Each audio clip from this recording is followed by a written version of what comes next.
ముఖ్యమంత్రి నిధులతో షిరిడి సాయికి ఆలయాలు నిర్మించలేమని చెప్పారు. సో షిరిడీకి వెళ్లే హిందూ భక్తులు కూడా చాలా పెద్ద సంఖ్యలో ఉంటారు.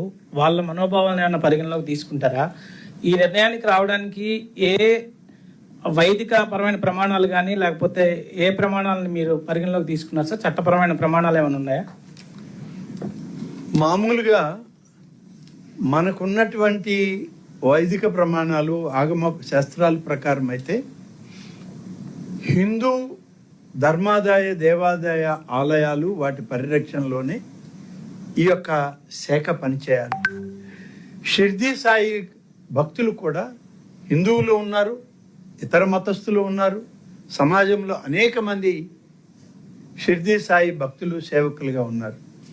కాబట్టి మొదటి నుంచి పౌరాణిక శాస్త్రాలు మన పురాణ గ్రంథాల్లో చూస్తే షిర్డీ సాయి ఆనాడు ఈ యొక్క పౌరాణిక హిందూ ధర్మశాస్త్రాల్లో లేరు.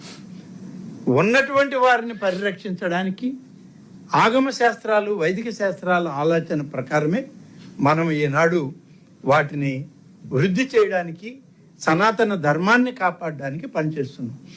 షిర్డీ సాయి ఆలయాలు ఎక్కడ ఏర్పడినా మీరు అన్నట్లు హిందువులు ఉన్నారు, అనేక మతస్థులు ఉన్నారు.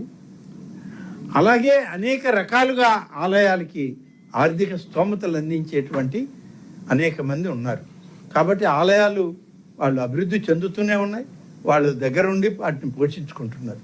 కాబట్టి హిందూ ఆలయాలకు చెందినటువంటి ఈ నిధులని హిందూ రక్షణ ఆలయాలకు మాత్రమే మనం ఖర్చు చేయాలి. ఇదే సాంప్రదాయం మిగతా కొన్ని సాంప్రదాయాలకి వర్గీకరించే అవకాశం ఉంటుందా సార్? మిగతా ఇట్లాంటి ఈరోజు షిరిడి అయింది, కొంతమంది కొంత ఆందోళన ఉండొచ్చు, మరికొన్ని దేవాలయాలకి ఈ సాంప్రదాయాలను ఏమన్నా ఎక్స్టెండ్ చేసే అవకాశం ఉందా?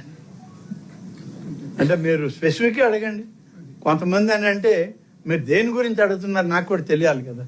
షిర్డీ సాయిది అయితే నేను చెప్పాను, దీనిలో ఇబ్బంది ఏం లేదు, ఉన్న వాస్తవాలు చెప్పాం.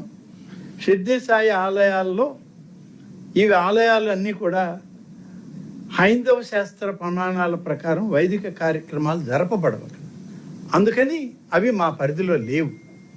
ఇంకా వేరేది ఏదైనా మీరు ఏదైనా ఉంటే స్పెసిఫిక్గా అడిగితే చెప్పగలరు సార్. ఇప్పుడు దేవాదాయ శాఖలో రాష్ట్ర ప్రభుత్వాలకు సంబంధించి రాష్ట్రంలో 5 లక్షల వరకు దాదాపుగా భూములు ఉన్నాయి అనేది అధికారిగా లెక్కలు చెప్తారు.